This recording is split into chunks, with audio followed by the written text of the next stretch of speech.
Hello everyone, this is Leonard Ulrich here with another featured video for your consideration. A few months ago, Gan Shamir of the Face Like the Sun YouTube channel asked me to be a featured speaker in his documentary called Age of Deceit 3: Remnants in the Cyber Hive Earth. Now that title is quite a mouthful because of the sheer number of topics covered in that film. Now I only have about 10 minutes of personal appearance in that film, so I'm only going to show those 10 minutes where you can either see and or hear me. I do not post other people's work on my channel. I encourage you, after you've seen the highlights of me in that film, to watch the entire film on his channel, and I'll leave a link below in the comments section for you to do so. The film has already racked up nearly 500,000 views, and the Face Like the Sun YouTube channel has about 260,000 subscribers, so this is a big deal.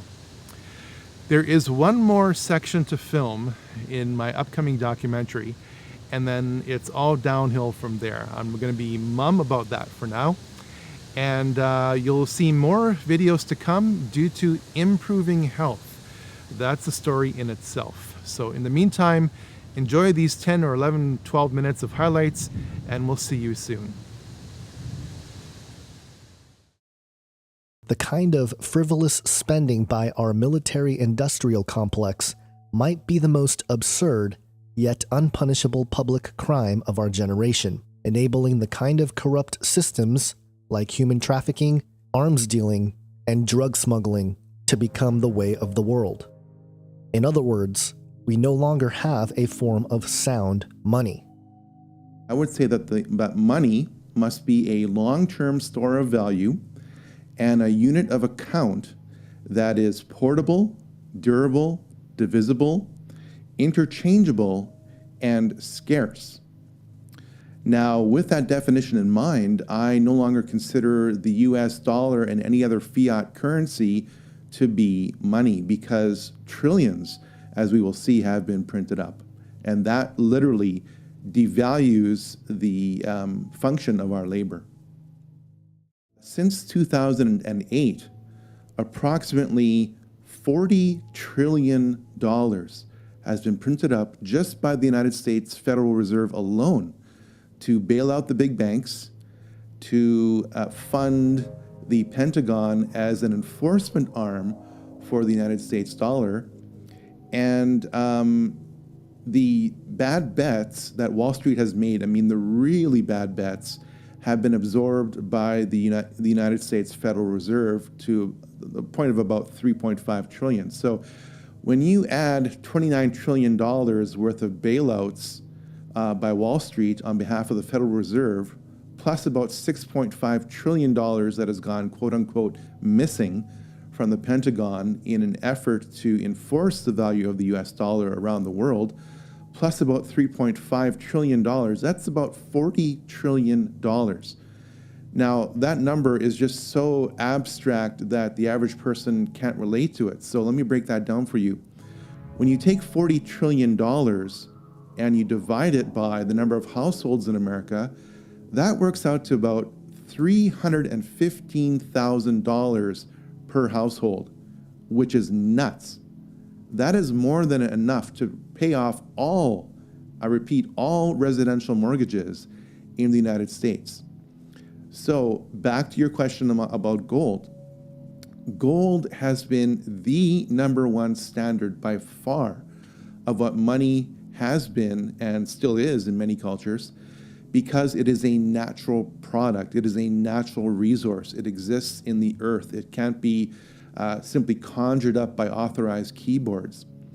And that standard has been in place for about 5,000 years, and it has been keeping pace with population until the post-World War II period, where we got into fiat currencies at the rate of about a 2% per year increase. So in other words, the production of gold has kept up until the post-World War II period, meaning that the value of gold has been stable as a way of conducting commerce between people. Now, that's just the backstory about gold, the brief history about gold, but gold also has spiritual qualities according to the Bible. In 1 Kings 20, verse 3, we read, "Thy silver and thy gold is mine.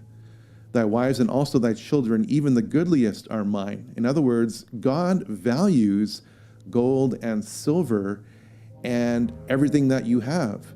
If you're a Christian, you're just really a steward. You don't own anything. God owns everything that you have, including you and your family. And because God made gold and silver as natural resources, natural elements that can't be corrupted, natural resources that have been keeping pace with the population for about 5,000 years, it's been a remarkable standard.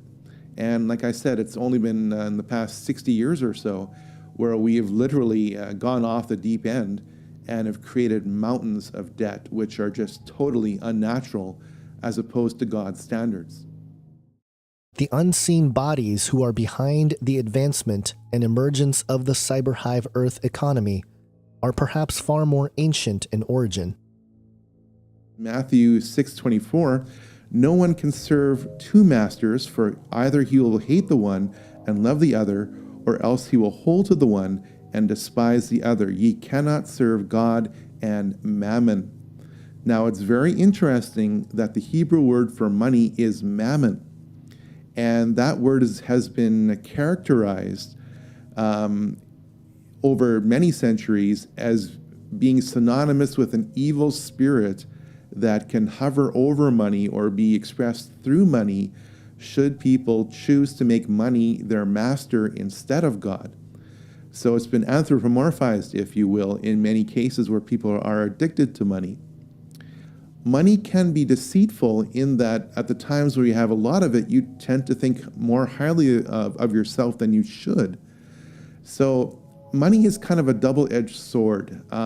We need it, obviously, to put food on the table, but we can lust after it and make it our God.